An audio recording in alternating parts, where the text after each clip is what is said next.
అఫ్రిన్ సయ్యద్ ఖాదర్. అఫ్రిన్ సయ్యద్ ఖాదర్ కరీంనగర్ నుంచి వచ్చారు. 6 ఇయర్స్ అయిపోయింది పెళ్ళయ్యి. ప్రెగ్నెన్సీలు రావట్లేదని చాలా చోట్ల బాధపడి ఎన్నో చోట్ల మందులు వాడారు.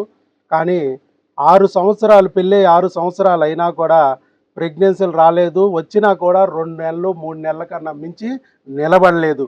గత 3 సంవత్సరాల నుంచి అయితే కనీసం ప్రెగ్నెన్సీ కూడా రావటం లేదు. అలాంటి సిట్యువేషన్లో మన దగ్గరికి వచ్చారు. ఎందుకంటే అప్పటికే ఆవిడికి ఇర్రెగ్యులర్ సైకిల్స్, నెలలు కూడా రావటం మానేసినాయి. ఏం జరుగుతుంది, ఎందుకు ఇలా మనకు జరుగుతుంది అర్థం కాక మన దగ్గరికి వచ్చారు. మన దగ్గరికి వచ్చిన ఎన్ని రోజులకి ప్రెగ్నెన్సీ వచ్చిందండి మీకు? 1 మంత్. 1 మంత్. 1 మంత్లో ప్రెగ్నెన్సీ వచ్చింది. 1 మంత్ టెస్టులు చేయించుకున్నారు. 52 రకాల టెస్టులు, వాటికి మందులు తీసుకెళ్లారు. 4 నెలల కోర్సు, 3 నెలల కోర్సు మిగిలి ఉండగానే వచ్చేసారు. అది సరే. ఆయనకి ఏంటంటే 3వ నెల, ఇంతకుముందు అయినవన్నీ అబార్షన్లు 3 నెలల లోపే అయిపోయాయి. 2వ నెలలోనే వెంటనే పోయాయి. సార్ నాకు 3 నెలలు నిండాక వీడియో ఇస్తానండి అన్నారు. సరే అలాగే అన్న. సో ఇప్పుడు 3 నెలలు నిండిపోయాయి. ఫస్ట్ టైం ఇంతవరకు వచ్చారు. ఇదిగప్పుడు స్కాన్.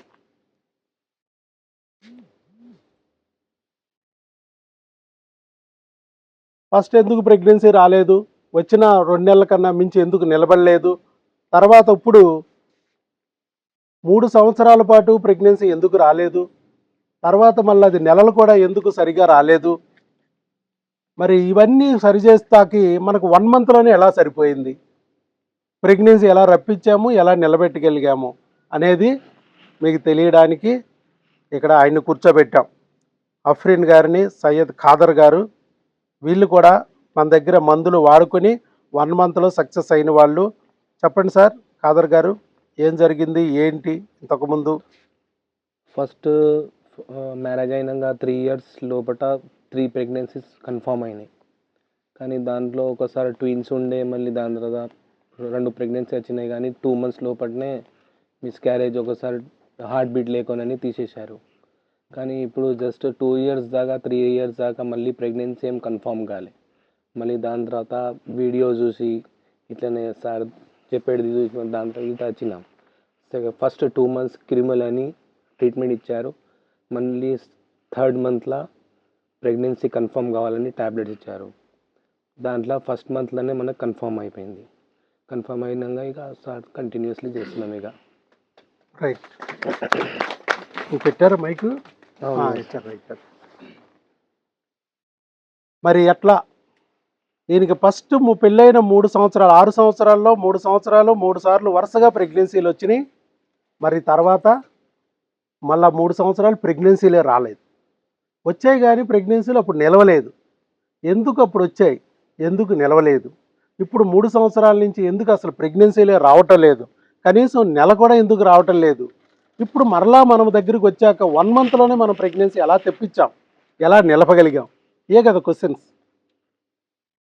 ఇక్కడ మనకేంటంటే ప్రెగ్నెన్సీలు రాకపోవడానికి ప్రధాన కారణము distraction defect, production defect, obstruction defect అని మనం చెప్తున్నాం డాక్టర్ వైఎస్ బాబు మ్యాజిక్ ఫార్ములాలో. డిస్ట్రాక్షన్ డిఫెక్ట్ అంటే క్రిములు, సర్పదోషం, నాగదేవత దోషం. అంటే క్రిములు, పాములు, పురుగులు అని చెప్పాం. ఏ పురుగులైతే ఉన్నాయో, విత్తనం అంటే వీర్యకణము, పొలం అంటే గర్భసంచి. భార్య యొక్క గర్భసంచిలో పురుగు ఉంది, భర్త యొక్క వీర్యకణంలో పురుగు ఉంది. ఈ పురుగును విత్తనాలు నాశనం చేస్తున్నాయి, భూమిని నాశనం చేస్తున్నాయి. అయినా కూడా కొన్ని విత్తనాలు తప్పించుకుని మొలకలు వచ్చేస్తున్నాయి, మొక్కలు వచ్చేసినాయి. వచ్చిన మొక్కలను ఊరుకుంటాయి ఆ పురుగులు, తప్పించుకుని వచ్చినాయి పొడిచేస్తాయి, దాడి చేస్తాయి, చీడా రూపంలో పైరు నాశనం చేస్తాయి. సేమ్ అంతే. ఇక్కడ క్రిమి ఉంటే భర్త వీర్యకణాలని దెబ్బతింటాయి, భార్య గర్భసంచిని దెబ్బ కొడతాయి. ఒకవేళ బిడ్డ వస్తే బిడ్డనైనా పొడిసి పారేస్తాయి. గట్టిగా పొడిస్తే 3 నెలలకే అబార్షన్, లైట్గా పొడిస్తే 6వ నెలకి 9వ నెలకైనా బిడ్డ కడుపులో చచ్చిపోవాల్సిందే. ఇందాక పేషెంట్ చూశారు కదా, ఇందాక చెప్పిన ఆయనకి సేమ్ పద్ధతి. 5వ నెల, 6వ నెలలో, 8వ నెలలో కూడా పోయాయి. ఇంకా లైట్గా పొడిస్తే బిడ్డ పుట్టాకైనా, పుట్టిన 6 నెలలకైనా, సంవత్సరానికైనా, 2 ఇయర్స్కైనా గుండెల్లో పొడిస్తే గుండెల్లో హోలనో, ఊపిరితిత్తులో పొడిస్తే ఊపిరితిత్తుల్లో డాగనో, బ్రెయిన్లో పొడిస్తే బ్రెయిన్లో వాపనో, బిడ్డ చనిపోక తప్పదు. అందుకే క్రిమి అనేదే ఉండకూడదు అని చెప్పా. ఈ సర్పదోషాన్ని నాగదేవ దోషాన్ని తొలగించుకోవాలి. క్రిమి కానీ ఉందంటే ఈ సర్పాలు పాములు పురుగులు ఉంటే ఒంట్లో ఉంటాయి, కంటికి కనపడవు. కరోనా కూడా ఒక సర్పమే, ఒక నాగదేవతే. ముద్దు పెట్టుకుంటామా దేవతని? ఏమైద్ది? కాటేస్తుంది. కరెంటు కూడా మనకు బ్రహ్మాండంగా ఉపయోగపడుతుంది. ఆ పవర్ లేనిదే మనకు వెలుగు లేదు. అలాగని కరెంట్ వెళ్ళి ఏమైద్ది? కాటేస్తుంది. ఎక్కడ కూడా అంతే. ఈ పురుగులు పాములు దేవతలే, నాగదేవతలు. కానీ శనిదేవుని కూడా మనం దేవుడని దండం పెడతాం, కానీ మన ఇంట్లోనూ ఒంట్లోనూ ఉంచుకోం. ఓ శనిదేవుడా, మా ఆవిడ ఒంట్లో నుంచి వెళ్ళిపో, నా ఒంట్లో నుంచి వెళ్ళిపో, మా ఇంట్లో నుంచి వెళ్ళిపోరా స్వామి అని పొగబెట్టి సాగనంపుతాం. ఇక్కడ కూడా పురుగుల్ని సాగనంపాలి. మీ ఇంట్లో నుంచి, మీ ఒంట్లో నుంచి, మీ ఆయన ఒంట్లో నుంచి పంపించాలి. అదే మనం చెప్పాం. క్రిములు కొన్ని ఉన్నాయి. నీటి ద్వారా రావచ్చు, గాలి ద్వారా రావచ్చు, ఆహారం ద్వారా రావచ్చు. భార్య ఒంట్లోకి ప్రవేశించవచ్చు, భర్త ఒంట్లోకి కూర్చోవచ్చు. భర్త వీర్యకణాన్ని నాశనం చేస్తే తలలు తినేస్తే తలలేని వీర్యకణం, తోకలు తినేస్తే తోకలేని వీర్యకణం, తలా తోక నాకెందుకని మొత్తం మింగేస్తే గుండు సున్నా జీరో కణం. భార్యకి కానీ క్రిమి ప్రవేశిస్తే, ఒంట్లోకి ప్రవేశిస్తే, గర్భసంచిలోకి ప్రవేశిస్తే, అండాశయాల్లోకి ప్రవేశిస్తే ఏమవుతుంది?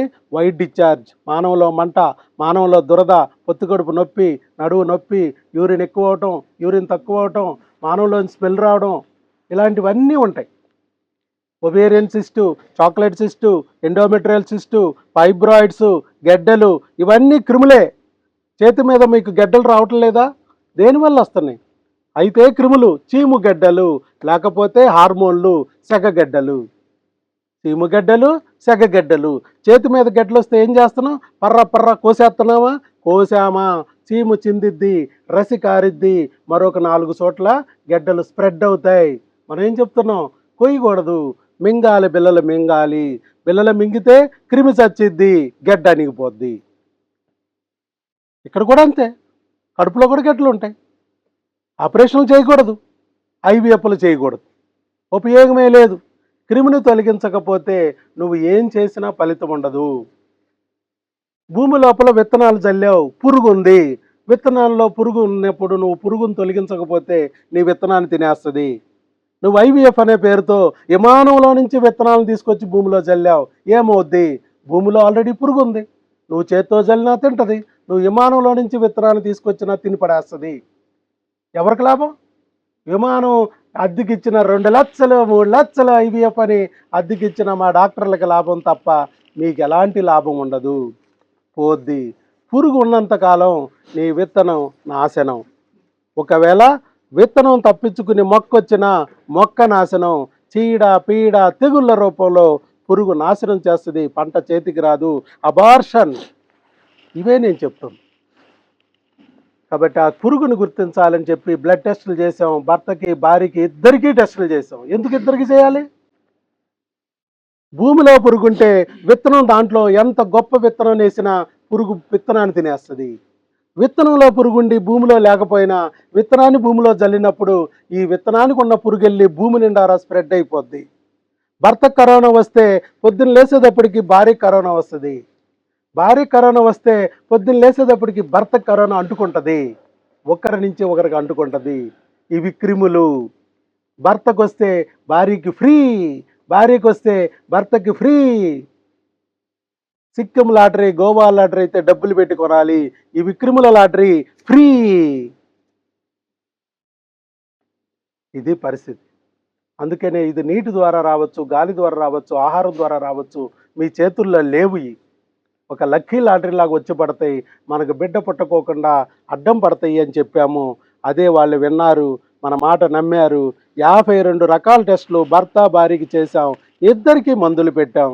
ఎప్పుడైతే మందులు వాడుతూ ఉన్నారో నెల రోజుల్లోనే మళ్ళా ప్రెగ్నెన్సీ వచ్చింది. ఎందుకని? క్రిములు గుర్తించి క్రిములకు మందులు పెట్టాం కాబట్టి క్రిములు చచ్చాయి, వీర్యకణాలు బతికాయి, అండంతో కలిశాయి, పిండం కింద తయారయ్యాయి, బిడ్డ కింద పామై కడుపులోకి వచ్చాయి. ఆ కడుపులో కూడా పురుగు లేకోకుండా ముందే తొలగించాం భార్యకి. అందుకే బిడ్డ కూడా ఆ పురుగు నుంచి తప్పించుకుని ఏపుగా ఎదగగలిగిద్ది. లేకపోతే అక్కడైనా దాడి చేస్తుంది పురుగు, అబార్షన్ చేస్తుంది అని చెప్పాం. అందుకే భార్యాభర్తలు ఇద్దరికీ మందులు వాడించాం. అర్థమైందా ఇక్కడ సెట్టింగు?